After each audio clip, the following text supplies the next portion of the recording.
Sunt Gelu Paul, coordonatorul Forumului Român de Conducere, care va avea loc în Cluj-Napoca în perioada 31 octombrie-2 noiembrie 2024.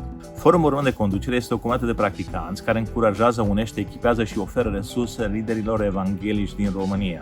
Viziunea noastră este un context evanghelic neformal și informal, inductiv, interactiv și experiențial de creștere și dezvoltare în conducere pe tot parcursul anului.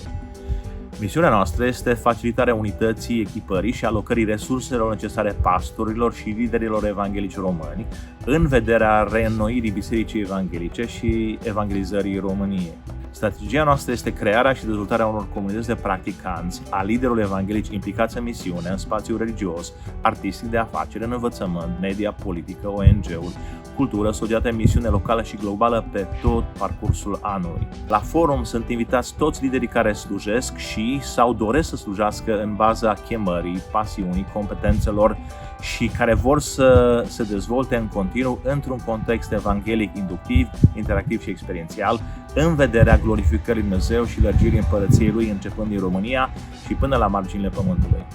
Vă așteptăm cu drag la forum!